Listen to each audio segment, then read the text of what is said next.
Hello and welcome to another video from Fantasy Football Scouts. Today I'm joined by Neil to look at the latest lineup and injury news from this week's press conferences. Neil, how are you?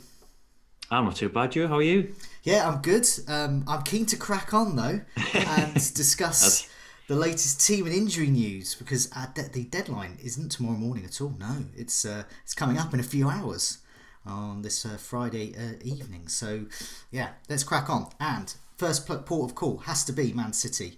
There has been so much interest in their players, particularly their midfielders. Here's some stats just before we talk about what the latest developments from the press conference are. Sterling, 286,000 transfers in this week. Wow. Sané, 143,000 in, and David Silva, 95,000 transfers in. So there's a lot of people pinning their hopes on Man City starts. So what has Pep been saying? Any hints? what you need coming into this week is some real cast iron guarantees that players are going to play. You need some definitive team news. And Guardiola chose this week to be possibly the most cagey he's ever been this season. Whether that's true or not, I don't know if he's just pussyfooting around. He says, when asked about his injury news, which will concern Gabriel Jesus, Bernardo Silva, and Ilkay Gundogan, he said he doesn't know. They have training in 2-3 hours' time, and they're going to assess all those players and see how they are. So we're no further forward There we really go. to where we were a few. So yellow flag remains on all of those then. Yeah, definitely. He did go on to offer a quote on Jesus. I think one of the journalists had asked him whether he'd be confident of Aguero featuring, in Saturday, Wednesday games going forward if Jesus is unavailable. But Guardiola did say that he's much, much, much better, Gabriel Jesus, and he's going to play a lot of minutes over this period. So he doesn't sound like he's too far away. No. He might not be ready to start this weekend, but I would definitely expect to see an Aguero benching before we get to game week 17 anyway. Okay, yeah, it does sound like it would be strange for Jesus to start. We never know, trying to second guess bet, but given he's coming back from an injury, it sounds like his first start may be midweek, as you say, Yeah. or game week 16 even. But also, I think Aguero has to start this one at home as well. I mean, maybe Pep's looking at the same stats we're all looking at with Aguero home and away. It says, right, he's the man at home, but to be honest, we could do without him away. But you never know. But he was asked about a rotation in general, wasn't he, Guardiola? This was nice. Whichever journalist asked this, and yeah, he was saying, will you freshen the team up? And he said, yeah, maybe, yeah. Okay. And he said, because it was a really tough game, and after this game, we have another one in 3 days against Watford. That is the toughest period. Everyone deserves to play, and they are going to play. Okay. I must admit, if I just brought in Sterling, obviously he's a great asset to have, but I wouldn't be 100% convinced he's going to start this weekend. No, I mean, even if he does, I mean, there's a sort of consensus that he's going to miss one of the next 3 games, Yeah. I think, Sterling. I can't see him playing Saturday, midweek, and then next weekend again. Now, whether that's enough for managers to avoid Sterling, because he could easily explode in the other 2 games that he does play. I think, again, the secret is to just have a strong bench during this period of the next couple of games. Yes, those comments from Guardiola sort of, put the fear amongst us, but we were expecting anything else. I think we were all expecting some kind of rotation in those positions. And yeah, it's going to be interesting to see what Guardiola does this weekend, because I think I wrote earlier in the week that when Mendy's been out this season, both Sané and Sterling have started every game in the league. So that's the 4 games Mendy's missed. Now I think that situation is going to change in the next week, but yeah, it's going to be a one to monitor this weekend. I think, as we were saying just off air before we came on camera, we're probably both not going to be moving for Man City midfielders this week. I think we're going to wait and see how this weekend pans out, and then Because I think, we're always looking for kind of vital evidence, and whichever of David Silva, Sane or Sterling doesn't start this weekend are probably favourites to start not only midweek but probably in the following game, which is against Chelsea, I believe. So that, to me, I like having information, and I'm gonna Sterling. If I see Sterling on the team sheet, I know he's going to get an absolute points haul. So whoever's got him Yeah. in good on you. But at the same time, I cannot guarantee he'll play. But I like having that information midweek. Yeah. So I'm going to wait nervously and hope Aguero starts. Now, the person that's making way for all of these Man City midfielders is Hazard. He's been yellow flagged, struggling with a few injuries. We're not getting too much from Sarri about him. And in fact, 290,000 FPL managers have shown Hazard the door, and that's ahead of a home game against Fulham. So that people really have lost faith in him. But yeah, has Sarri been saying anything about Hazard? Absolutely nothing in the last 24 hours anyway.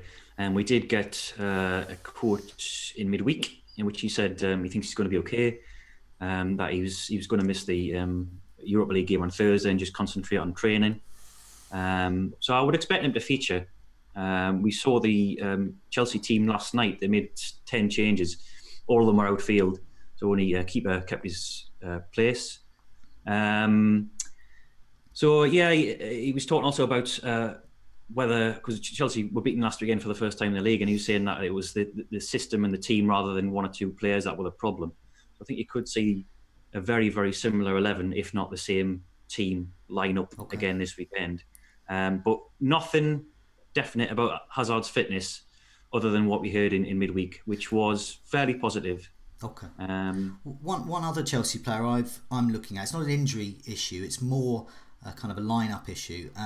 Hazard, on the Scoutcast, do urge people to look at that again this week. We looked in detail about Hazard's track record this season. He does great when Giroud plays. They have a great partnership. When Morata's on the team sheet, the attacking points just dry up for Hazard. Yeah. So yeah, what's Sarri been saying about who might start up front? Because Giroud was absolutely fantastic midweek in the in European competition, but Morata also got on the score sheet as well. Yeah, Giroud was scored twice against Pauk last night. Now he was asked in a very brief press conference after the game whether Giroud's goals will stand him in good stead for the weekend. To which he replied, "No, I don't think so."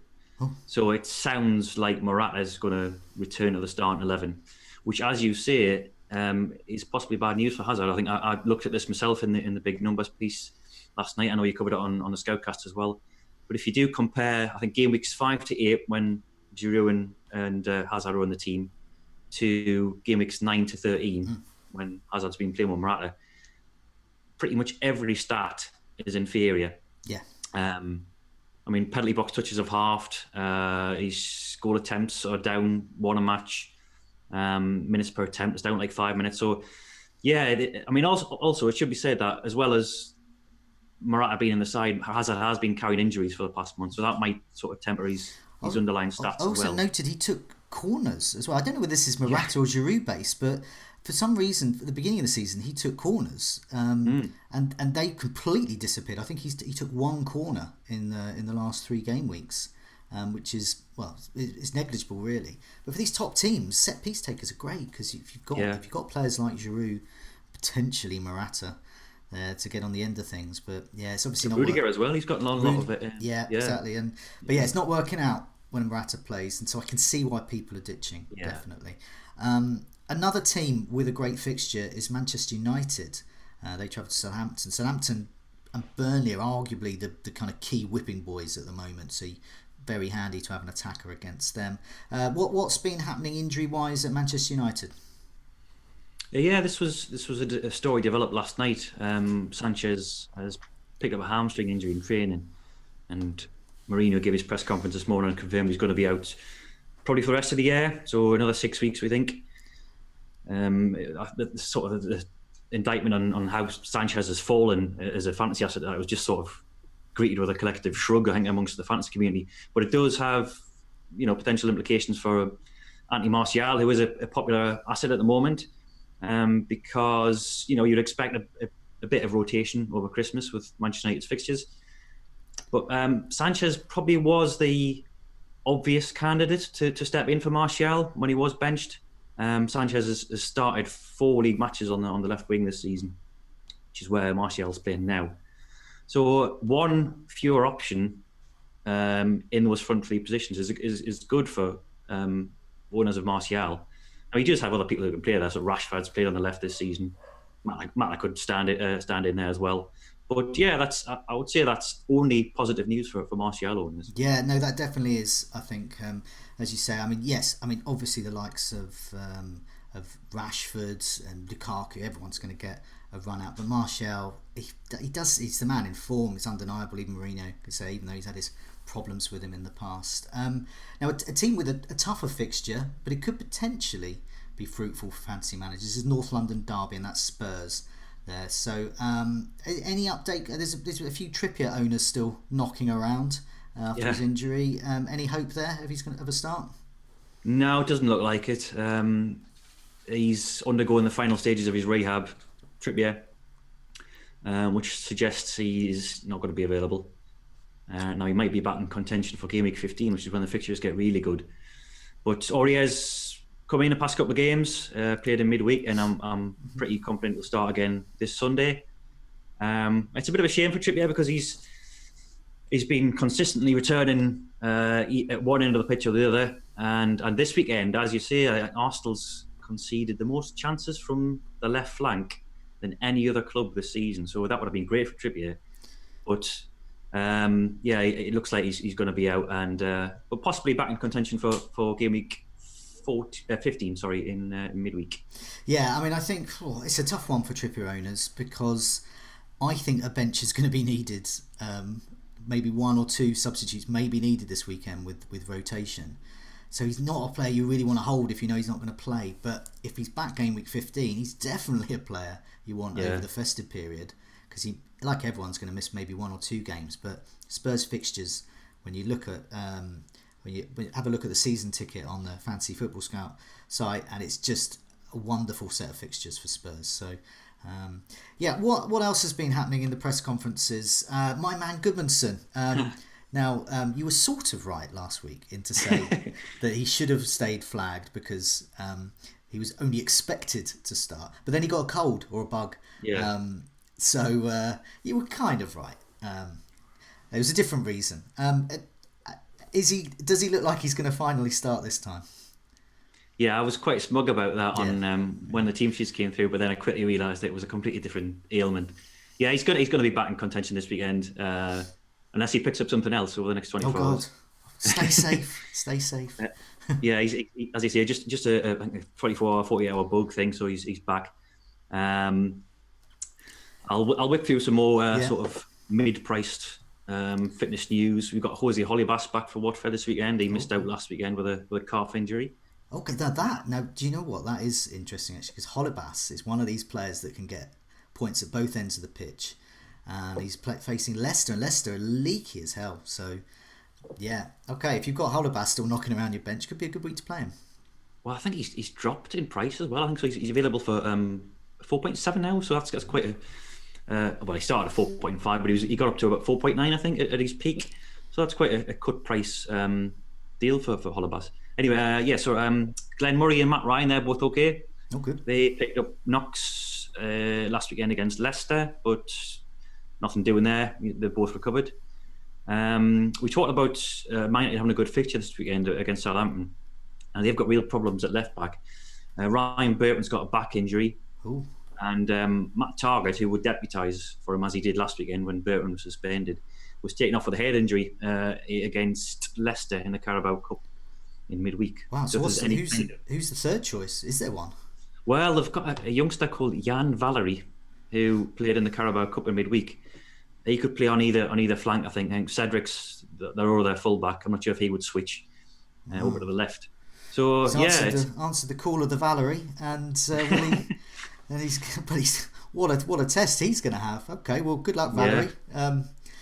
It's not going to be a good afternoon for him. I completely forgot to mention this earlier on, actually. Mark Arnautovic, who many people would have been worried about, they will have noticed his flags come off now. So, yeah, we got an update from Pellegrini yesterday saying that he's worked the whole week without any problems, and he's got another day to recover, but he's okay and he's fit to play. Lovely. That's good news. So yeah, I mean, to be honest, the way rotation going, if someone's vice captain's Arnautovic, they could end up getting him the captaincy points because he does sound like he's the most secure to start this week as well. Anything else at all? Anything knocking around? Arsenal, for example, they still riddled with injury in the defence. Yeah, now this is one of those situations where, as with Chelsea, so with Arsenal and Chelsea are in action on Thursday nights in the Europa League, and generally speaking, you don't get a press conference the next day. You'll get one after the game, which is very, very brief. So we haven't had much in the way of team news from Arsenal yet. Now Lacazette missed out last weekend with a groin problem, but he's been back in training. Now everyone thought he would feature last weekend as well, and he didn't. So that's why the flag's still on him. Now, Arsenal might issue an update on their website later on, like a medical bulletin. So we'll keep an eye on that. But yeah, Nacho Monreal's still out. Yeah. So they'll have the gung-ho but very suspect defensively, Kolasinac. Yeah, I mean the team sheet, as people expected in the Europa League, was very much Arsenal's B side. Yeah. So that's good news if you've got Aubameyang, I would think. Yeah. A full rest for him. Yeah, no, that's good. Now Liverpool as well. Now Klopp, also another team with a European fixture. So, but they have managed to get a press conference out. What's Klopp been saying? Because that was quite a bruising encounter they had midweek in the Champions League. But there didn't seem to be any particular serious injuries. But yeah, any update from Klopp? Yeah, nothing that would worry you unduly. I think he did say that they got a lot of knocks. As you mentioned there, it was quite a bruising encounter. He said that the extra day is going to help as well. So they're in action on Sunday against Everton. He said a Wednesday, Saturday turnaround would have been hard, I think, for a couple of players. But with it being Wednesday, Sunday, and these are his exact words, we're going to have a nearly fully fit squad. So there might be a few minor doubts. I think Lallana still a minor worry. But yeah, I think his selections will be based on rotation rather than injury. So Shaqiri and Alexander-Arnold, who both missed out in midweek, you'd expect those two to feature. Whether that's in a 4-2-3-1 as he's played in the last 2 game weeks, or in a 4-3-3 remains to be seen. But those two players, if you've got those in your team, then you'd expect them to start this weekend. I would expect as well against Everton for the derby, he would put out a strong side, and then maybe for the Burnley game midweek, then look to rotate some of the kind of key players. But I seem to remember Klopp in the past actually rotating for this fixture. But I think he probably learned his lesson. They weren't too good that time. So hopefully, I think that sounds promising to me. I'm going to take that. I'm going to take that as glass half full. I think that sounds like we've covered everyone. Anything else just before we go? I don't want to miss nothing out. that springs to mind, Joe. I think that's just some pretty much peripherals. Yeah, exactly. Yeah, we'll have a team news update on the site around about 5 o'clock this afternoon. People look out for that. Yeah. Excellent. Well, thanks so much for that. Good luck with the game week. Good luck with coping with rotation. Bye for now. Yep. See you, Joe. Bye bye.